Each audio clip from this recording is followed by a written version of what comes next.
Hi hello welcome to our channel. నేను మీ శ్రీ. ఈరోజు నేను మీ ముందుకి ఒక కొత్త కథతో వచ్చేసానండి. నిరీక్షణ స్టోరీ అయిపోయింది కదా. సో ఇప్పటి నుంచి ప్రేమ సంఘర్షణ మీ ముందుకి మిసెస్ అగస్త్యతో పాటు వచ్చేస్తుందన్నమాట. అయితే ఈ కథ ఏంటో ఎలా ఉంటుందో మీరే చూసి స్వయంగా తెలుసుకోవడం బాగుంటుంది నేను చెప్పడం కంటే. ఈ కథలో మీరు రెండు రకాల ప్రేమని అనుభూతి చెందుతారు. నిజంగా చాలా చాలా ఫీల్ గుడ్ స్టోరీ లాగా చదివిన తర్వాత మీ ఎక్స్పీరియన్స్ అదే అవుతుంది. మిస్ చేయకుండా చూస్తారు కదా, చూసేయండి. మన ప్రేమ సంఘర్షణ పార్ట్ 1. ఇక ఆలస్యం చేయకుండా మనం కథలోకి వెళ్ళిపోదామా.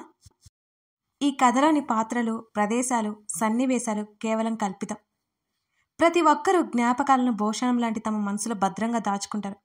అవి మధుర స్మృతులే కానక్కర్లేదు, విషాదపు గుర్తులు కూడా కావచ్చు.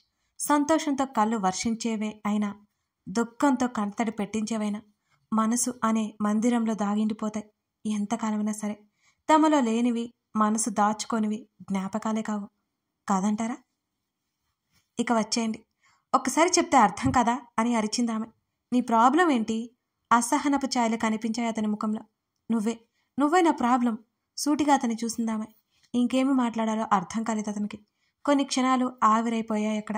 చివరిగా అడుగుతున్నాను అని ఊపిరి పీల్చుకుని, నువ్వంటే నాకు ఇష్టం, పెళ్లి చేసుకుందాం అని ఆగాడు. నీ మీద నాకు పెళ్లి చేసుకునే ఉద్దేశం లేదు అని ముఖం మీదే చెప్పేసి ముఖం పక్కకు పెట్టుకుంది. మరి ఎవరి మీద ఉంది? వెటకారం ధ్వనించింది అతని స్వరంలో. చురుగ్గా చూసింది అతన్ని. ఒక్క క్షణం తడబడ్డాడు అతను. నాకు పెళ్లి చేసుకునే ఉద్దేశం నీ మీదనే కాదు, ఎవరి మీద లేదు. నువ్వు ప్రేమిస్తున్నాను అంటూ నా వెంట పడతా చూడు, ఆ ప్రేమ అంటే నాకు అసహ్యం తేల్చి చెప్పి ముందుకు నడిచింది ఆమె. వెంటపడ్డానా? నేనా? పడే ఉంటాను. అది సరే, నిజం చెప్పు. నువ్వు నేను దగ్గరగా ఉన్నా ఒక్క క్షణంలో కూడా నా మీద నీకు ఏ ఫీలింగ్ కలగలేదా? వెనక నుంచి అరిచాడు అతను. ఆమె అడుగులు అక్కడే ఆగిపోయాయి. లేదు, రాదు. నువ్వు వాళ్ళ వరకు నాతో ఉన్నా సరే రేపటికి గుర్తుండవు. మర్చిపోతాను నిన్ను. అవును, మర్చిపోతాను. నాకెవరినైనా మర్చిపోవడం చాలా సులువు. ఆమె వెనక్కి తిరిగి చూడలేదు. నమ్మమంటావు సరే. నిన్ను నువ్వు మోసం చేసుకుంటూ, నన్ను మభ్య పెడుతూ, నీ మనసులో ఉన్న ప్రేమని కప్పేస్తున్నా. ఏదో ఒక రోజు నీ మనసుని అలుముకున్న చీకటి పొరలు తొలగిపోయి ప్రేమ తప్పకుండా బయటకు వస్తుంది.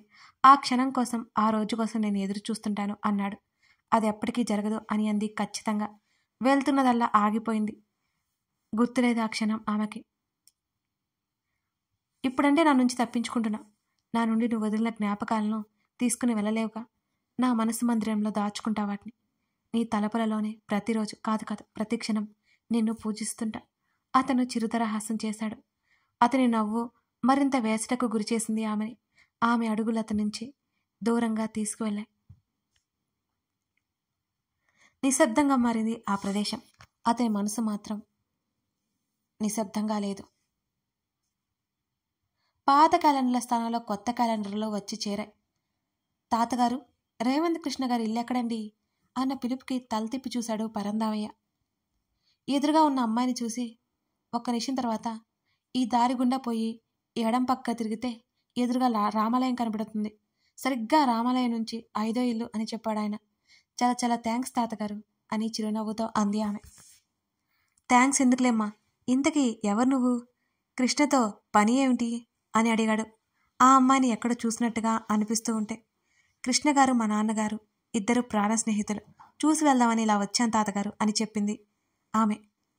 ఓహో, వెళ్ళరా తల్లి అని చెప్పాడు పరందామయ్య. చిరునవ్వు నవ్వి అప్పటి వరకు నేల మీద పెట్టిన చక్రాల బ్యాగు చేతితో లాగుతూ ముందుకు నడిచింది. రామాలయం కనిపించింది ఆమెకి. పరందామయ్య చెప్పింది మరోసారి ఆమె గుర్తు చేసుకుంది. 5వ ఇల్లా లేక 5 ఇళ్ళ తర్వాత? గుర్తులేదు ఆమెకి. ఆలోచించింది 2 నిమిషాల పాటు. 5 ఇళ్ళ తర్వాత అని చెప్పారు తాతగారు అనుకుని రామాలయం తర్వాత 6వ ఇంటి ముందుకు వెళ్ళింది ఆమె. అదొక మండువా ఇల్లు.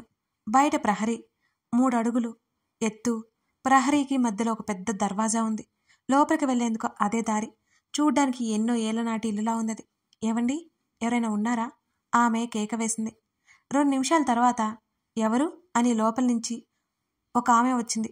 సుమారు 40-45 ఏళ్ల పైనే ఉండొచ్చు ఆమెకి. ఎవరమ్మా నువ్వు? పూర్తిగా కాకపోయినా కొంత సిటీలో ఉన్నదానిలా ఉన్న ఆ అమ్మాయిని చూస్తూ అడిగింది ఆమె. రేవంత్ కృష్ణ గారు ఇల్లు ఇదే కదండి అని అడిగింది. కాదమ్మా, పక్కిల్లు. మా అన్నయ్యతో నీకేంటి పని? నిన్నెప్పుడూ నేను చూడలేదే. ఆ అమ్మాయిని పోల్చుకోవడానికి ప్రయత్నిస్తూ అందామె. కృష్ణగారి స్నేహితుడి కూతుర్ని నుండి ఈ ఊర్లో చిన్న పని ఉండి వచ్చాను. అది చూసుకుని కృష్ణగారిని చూసిపోదామని వచ్చాను. ఈ ఎండ మంట పెడుతుంటే విసుగ్గా ముఖం పెట్టుకుని అడిగింది ఆ అమ్మాయి. ఎండ పడిన వచ్చావు, లోపలికి రమ్మా, గొంతు తడుపుకుందు గాని అని అంది ఆమె. పర్వాలేదండి, నేను వెళ్తాను, పక్కిల్లే కదా అని అంది ఆ అమ్మాయి. ఒక్క నిమిషం ఆగమ్మా అని ఆ అమ్మాయికి చెప్పి, రేయ్ సూరి, సూరి అని వాళ్ళకి కాస్త దూరంలో పశువుల పాకలో ఉన్న అతన్ని కేక వేసింది. మళ్ళీ ఆమె ఆ అమ్మాయి వైపు తిరిగి, ఏమీ అనుకోకమ్మా, నా కొడుకు మా వారు భోజనానికి వచ్చే వేలైంది, సూర్య నిన్ను తీసుకువెళ్తాడు అనంది అభ్యర్థనగా. భలే వారే అండి మీరు, నేనేం అనుకోను అని చిరునవ్వుతో చెప్పింది. నీ పేరేమిటమ్మా అని అడిగింది ఆమె ఆ అమ్మాయిని ముచ్చటగా చూస్తూ.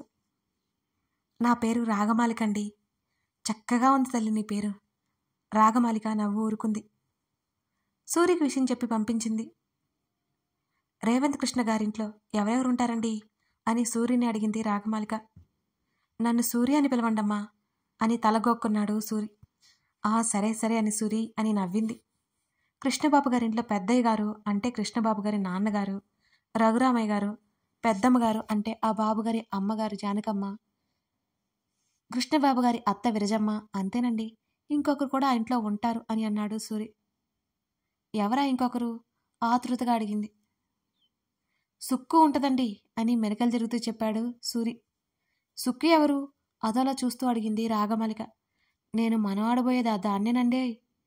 మెడలో ఉన్న కండవాని నోట్లో పెట్టుకుని సిగ్గుపడుతూ అన్నాడు సూరి. రాగమాలికకి కొంత సమయానికి గానీ విషయం అర్థం అవ్వలేదు. ఆమె నవ్వుకుని, నాకు పరిచయం చేస్తావా మీ సుక్కిని అని అంది. అట్టాగేనండి అన్నాడు. ఇల్లు రావడంతో పదండి లోనికి అని అన్నాడు సూరి. ఈ ఊర్లో మండవాలోగిళ్ళు ఎక్కువ అనుకుంటా, చూడ్డానికి చాలా అందంగా ఉన్నాయే అని రాగమాలిక అనుకుంది ఆ ఇంటినే చూస్తూ. దారి వందరం నుంచి లోపలికి నడిచారు. బయట ఇంత పెద్ద తలుపా? ఆశ్చర్యం ఆమెలో. ఇంటి లోపలికి వెళ్లే దారికి ఇరువైపులా పూల మొక్కలు నాటి ఉన్నాయి. ఇంటి ముందు తులసి కోట ఉంది. ఇంకొంచెం ముందుకు వెళ్ళగానే కూర్చోడానికి అనువుగా అరుగులు, వాటి మధ్య గుండా, ఇంటిలోకి దారి చాలా నచ్చింది తనకి. ఇలాంటి ఇల్లు చూడ్డం ఇదే మొదటిసారి తను. పెద్దమ్మగారు, పెద్దమ్మగారు, సూర్య పిలుపుకి తేరుకుంది రాగమాలిక. ఒక పెద్ద ఆవిడ బయటకొచ్చింది. అర్ధరూపాయి అంతా కుంకుమ బొట్టుతో నిండుగా కనిపిస్తున్న ఆవిడ్ని చూసి తన ప్రమేయం లేకుండానే నమస్కారం పెట్టింది రాగమాలిక. ఎవర్రా సూరి అమ్మాయి అయోమయంగా అడిగింది ఆవిడ. ఆవిడనండి జానకమ్మ గారు అని రాగమాలికతో చెప్పి, కృష్ణబాబు గారిని కలవడానికి వచ్చారమ్మా అని జానకమ్మతో చెప్పాడు సూరి. లోపలికి రమ్మా, కృష్ణ తన గదిలో ఉన్నాడు, పిలుస్తాను సాదరంగా ఆహ్వానించింది జానకమ్మ.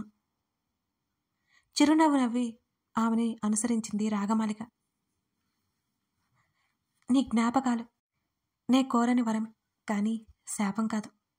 కృష్ణబాబు, కృష్ణ జానకమ్మ పిలువతో అప్పటి వరకు రాసుకుంటున్న పుస్తకాన్ని భద్రంగా సురుగులో పెట్టి గది నుంచి బయటికి వచ్చాడు రేవంత్ కృష్ణ. 50 ఏళ్ళు ఉన్నా అలా కనిపించడం లేదు. అతన్ని చూసి రాగమాలికల కళ్ళల్లో నీళ్లు తిరిగాయి. వదిన, ఎవరి పట్నం పిల్ల? అప్పుడే హాల్లోకి వచ్చి అడిగింది విరజ. కృష్ణ, ఈ అమ్మాయి నీకోసమే వచ్చిందట్రా.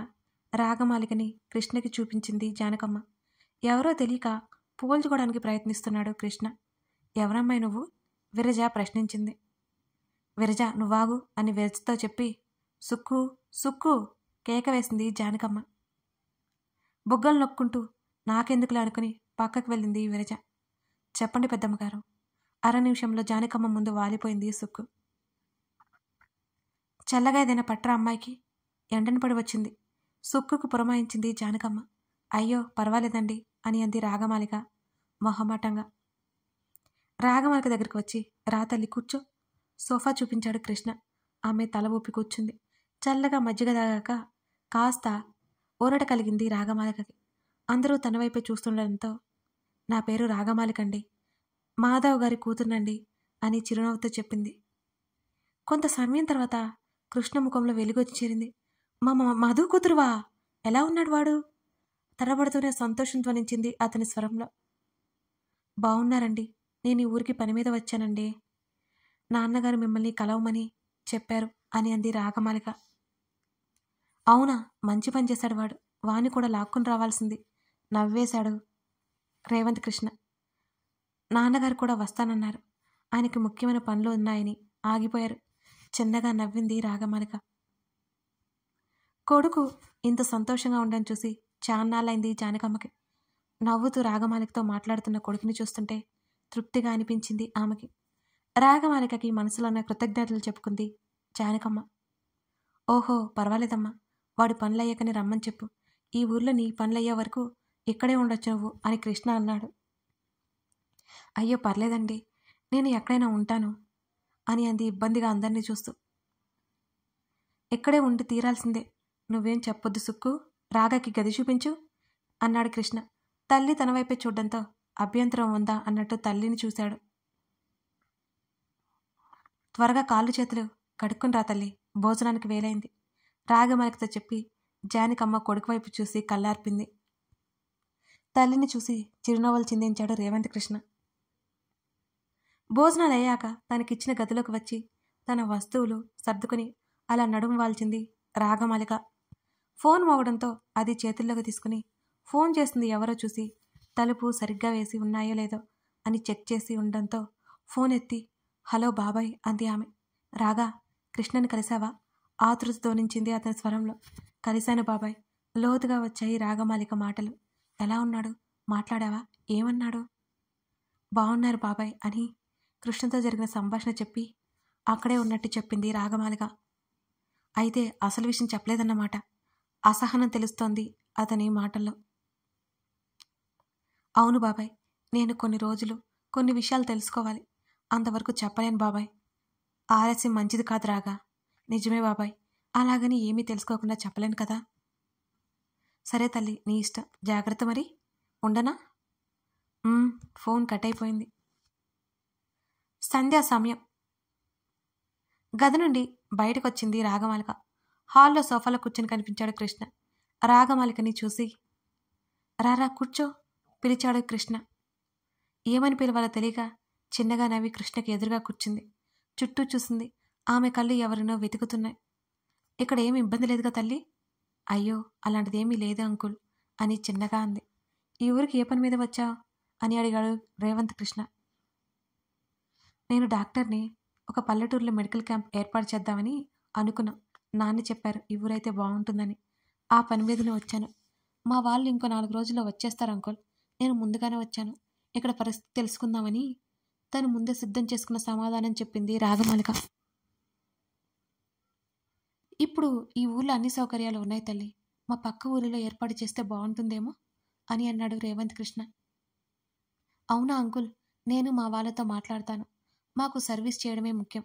ఎక్కడైనా పర్వాలేదు అని చెప్పింది ఆమె. మంచిది తల్లి అన్నాడు.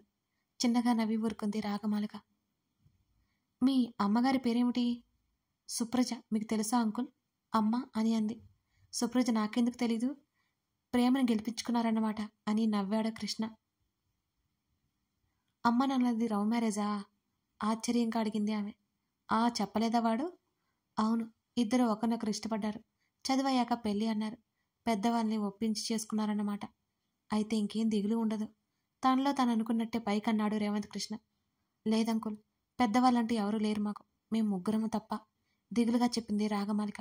అదేంటి అని అయోమయంగా అడిగాడు కృష్ణ. మాకు ఎవరూ లేరని చెప్పారు నాన్న అని చెప్పింది రాగమాలిక. అంటే ఇంట్లో ఒప్పుకోలేదన్నమాట అని మనసులో అనుకుని ఇప్పుడు మీరు ఎక్కడ ఉంటున్నారు అని అడిగాడు.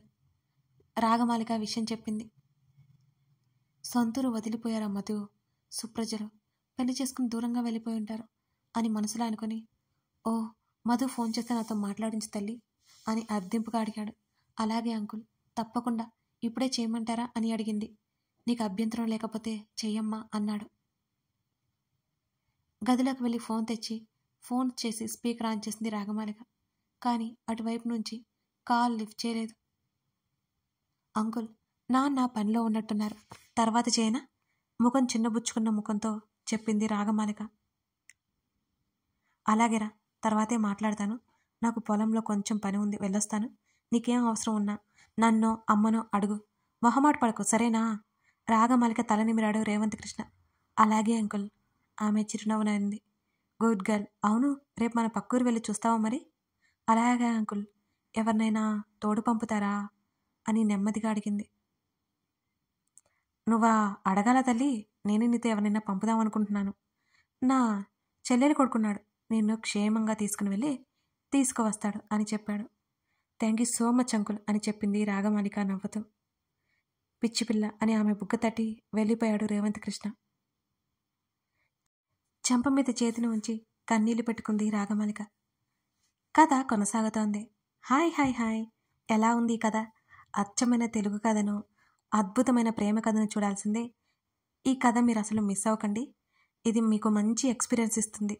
మీకు ఫస్ట్ ఎపిసోడ్లోనే అర్థమైపోయిందని అనుకుంటున్నాను. మిస్ చేయకుండా లైక్ చేసి కామెంట్ చేయండి. ఇంతకీ రాగా వచ్చిన పనేంటి, కృష్ణ ఎవరు, ఇవన్నీ తెలియాలి అంటే ఇంకా చూడాల్సిందే. థ్యాంక్